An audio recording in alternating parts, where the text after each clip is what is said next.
Bonjour et bienvenue à tous dans cette nouvelle vidéo ponçage, enfin de préparation de peinture, bien sûr. Même si cette étape est longue et chiante, je suis quand même bien content de faire les derniers travaux sur la voiture. Ça fait plaisir parce que ça fait plus de 3 ans que je construis la voiture. D'ailleurs, si vous n'avez pas vu la playlist qui recense toutes les vidéos de la conception jusqu'à maintenant, c'est par ici que ça se passe. Je pense qu'après la peinture, on va passer du pseudo-prototype à une vraie voiture. Faut que c'est propre et je crois qu'on n'est pas prêt du tout.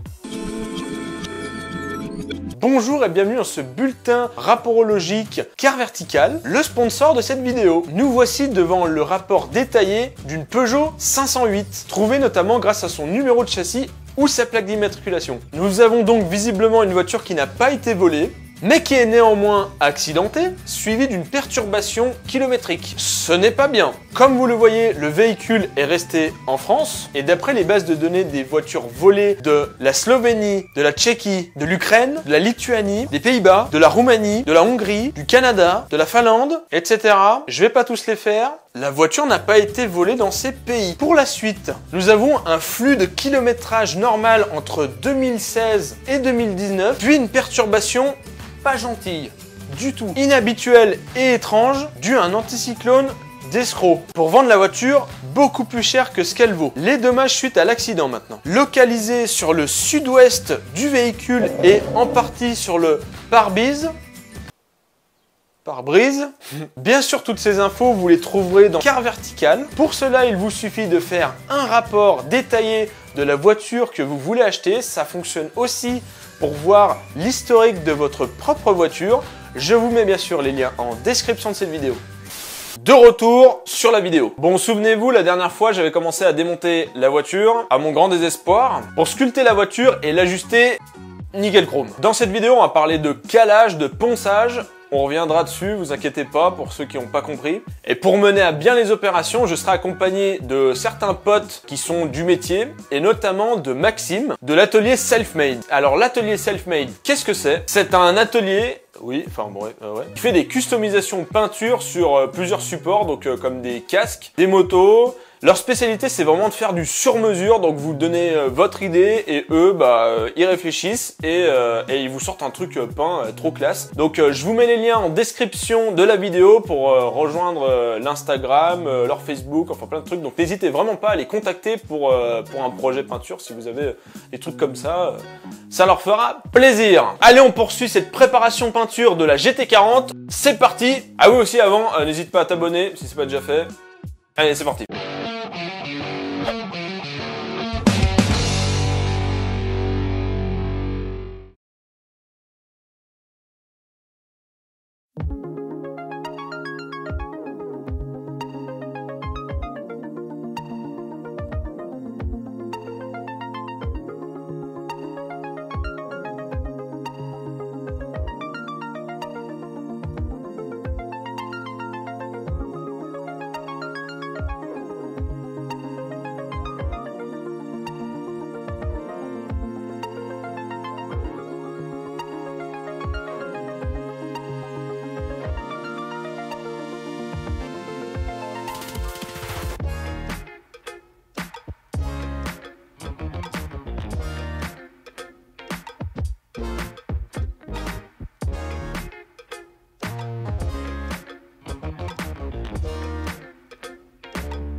Ah bah ça commence à avoir de la tronche tout ça. Hein? Tous mes gros pâtés de fibres de verre là, je vous rappelle que ça ressemblait à ça.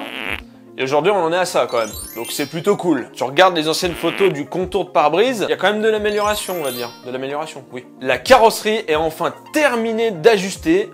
Mais il reste encore du boulot, notamment sur les surfaces. Je m'explique. En préparation de peinture, je pense que vous savez qu'il y a une étape de ponçage, donc on passe de très gros grains à des grains beaucoup plus fins, dans le but de préparer les surfaces à l'application des produits de peinture. Mais vous avez avant tout ça un gros travail de calage. Mais qu'est-ce que c'est que le calage? Le calage, c'est reprendre toutes les courbes de la voiture pour les rendre les plus régulières possibles. C'est pas quelque chose qui se remarque de ouf, à moins que vous soyez peintre, carrossier, évidemment. Et généralement, tout se joue sur les reflets. C'est pour ça que d'ailleurs, les carrossiers peintres de néon tout droit pour voir si les reflets sont bien droits et que la surface est bien régulière. Parce que si le néon qui est droit de base, sur une surface bien plane, il fait... ça c'est pas bon du tout ça, c'est-à-dire que c'est l'océan Pacifique le truc. Donc ouais, le but c'est d'avoir des surfaces bien fluides, bien harmonieuses. C'est de la poésie qui s'obtient avec souffrance quand même, hein. Mais c'est de la poésie quand même. Forcément, sur une voiture de course, c'est pas le truc le plus important. D'ailleurs, dans mes recherches, j'ai bien compris qu'une voiture de course, c'est très très beau de loin. Le meilleur exemple que j'ai trouvé, c'est la magnifique et mythique GT40 châssis P1075 de la livrée Gulf. 2 victoires consécutives en 68 et 69. C'est une belle auto. Et si tu zoomes un petit peu, tu t'aperçois que le calage, il a été... un petit peu négligé. Pareil pour l'alignement d'ailleurs. Bien sûr, cette voiture, elle a travaillé, elle a morflé, elle a été réparée beaucoup de fois, je pense. Mais voilà, je pense que vous avez pigé l'importance d'un bon calage sur une carrosserie. Et pour caler une carrosserie, on utilise des cales. Comme celle-ci par exemple. Ça c'est une petite, mais il y en a des beaucoup plus longues pour des surfaces plus longues. Bon, mais avant de tout attaquer, il faut vérifier les surfaces de la coque. C'est le pote carrossier Dorian qui est venu caresser la bagnole pour indiquer les surfaces à retravailler à la cale. Je vous ai dit que c'était de la poésie. Je peux vous dire que c'est pas facile de repérer les défauts, c'est très subtil même. À la suite de ça, c'est parti pour de la pose de mastic, du calage et du ponçage.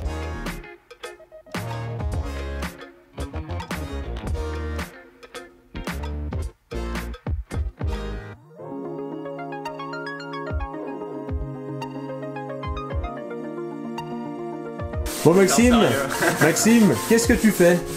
Je ponce. Tu ponces? J'aime bien cette odeur.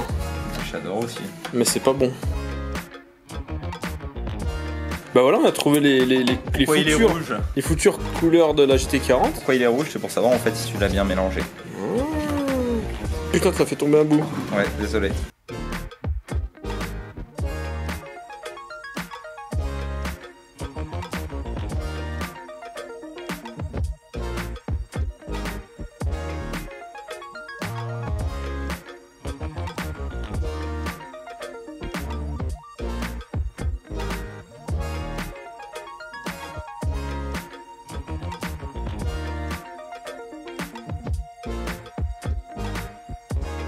Et voilà, petit monsieur.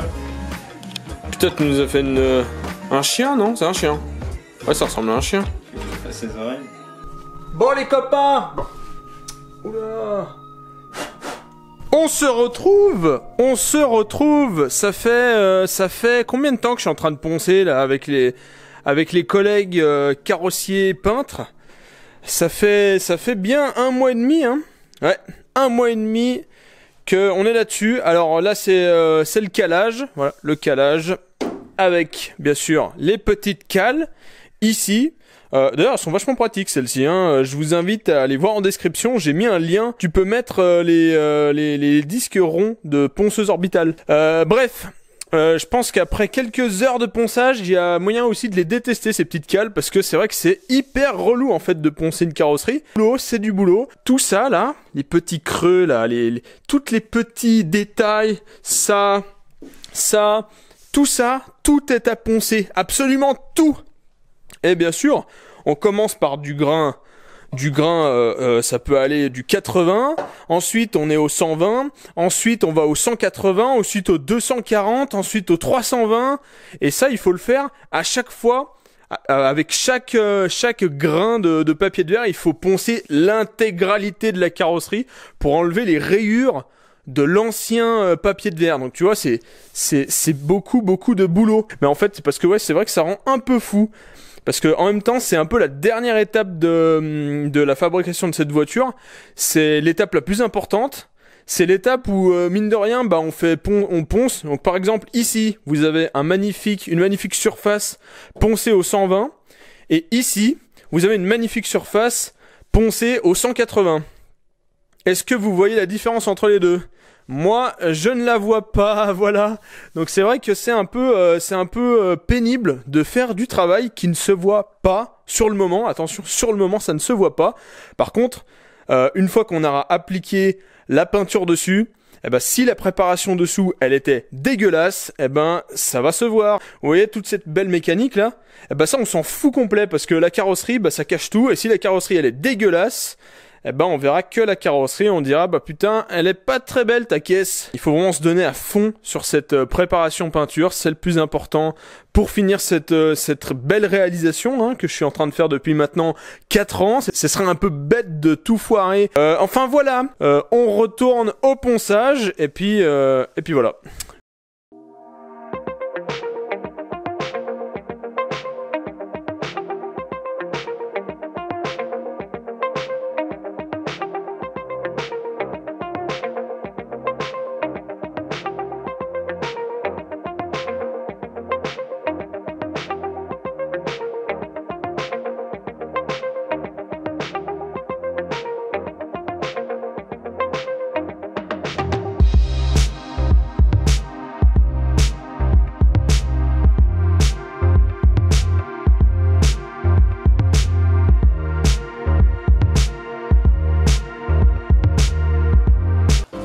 Qu'est-ce que tu fais, Maxime?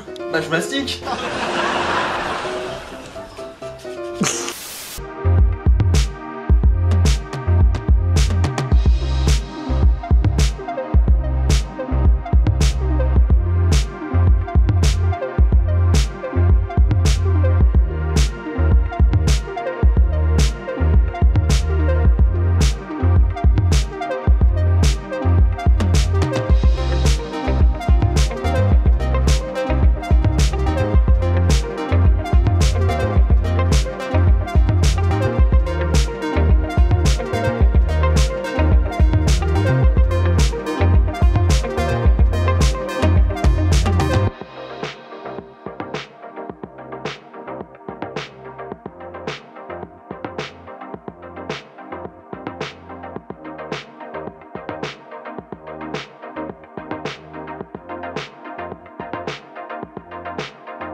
Bon les amis, ça fait bientôt 4 mois que la voiture est en préparation peinture. J'ai clairement sous-estimé le travail qu'il y avait à faire sur cette voiture. Enfin en général, pour une préparation peinture, j'ai jamais fait ça avant. C'est pas juste un petit coup de papier de verre et terminé. En gros, on a une première phase qui consiste à aligner les éléments sur eux-mêmes et il y a après une phase de calage pour pas qu'il n'y ait d'irrégularité sur la surface. Dans la théorie, c'est plutôt facile, mais dans la pratique, c'est très long. Donc là, vu que l'ajustement et le calage général de la voiture est terminé, je suis en train de démonter un par un les éléments pour les poncer et les caler individuellement. Et c'est ça qui est aussi très long. Et après ça part en après.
Et voilà, tout est prêt à ajuster. Alors oui, pour vous, tout ce travail est résumé en 2 petites vidéos de plus ou moins 15 minutes.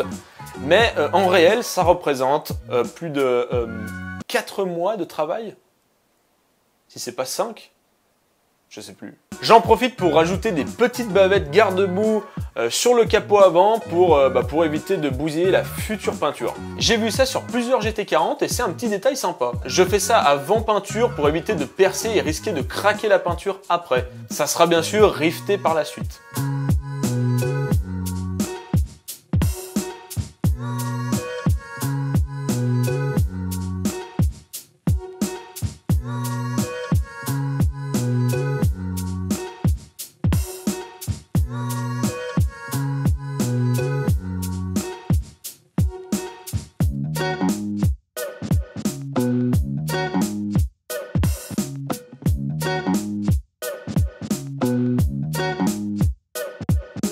Pendant ces quelques 5 mois de ponçage, j'ai complètement pourri l'atelier de poussière. Le sol, l'intérieur, le moteur, tout est poussiéreux.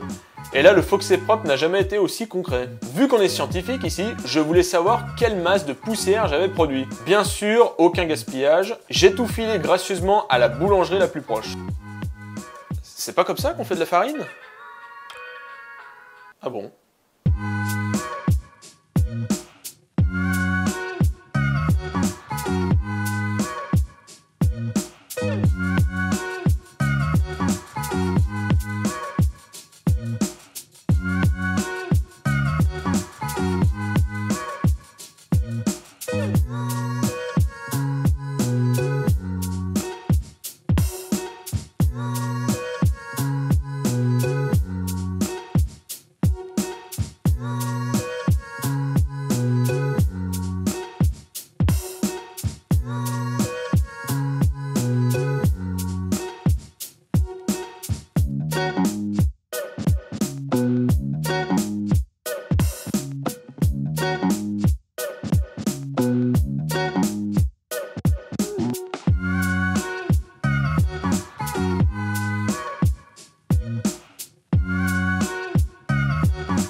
Ah, GT40 toute propre, ça fait plaisir. Je pense sincèrement que toutes ces heures, ces mois de travail, de ponçage méritent son pouce bleu. Si vous aussi vous voulez votre bulletin rapport détaillé de la voiture que vous voulez acheter ou même de votre voiture pour vérifier son historique, n'hésitez pas à aller voir en description de la vidéo les liens vers le site Car Vertical, le partenaire de cette vidéo. Dans les prochains épisodes, on va retourner sur le châssis de la GT40 puisque la carrosserie va partir à l'atelier peinture. Ça va être complètement ouf, donc n'hésitez pas à vous abonner pour suivre les aventures de la GT40 et aussi du projet Sim Racing que j'ai lancé il y a quelques semaines là. N'hésitez pas aussi à mettre en commentaire des questions si vous en avez. Je lis tous vos commentaires, c'est long, ça commence à être long, mais je lis tous vos commentaires, donc n'hésitez pas. N'hésitez pas aussi à liker la vidéo, à me rejoindre sur Instagram et Twitch. J'ai pas encore fait de live, mais ça va pas tarder. Quant à moi, je vous dis à la prochaine. Salut!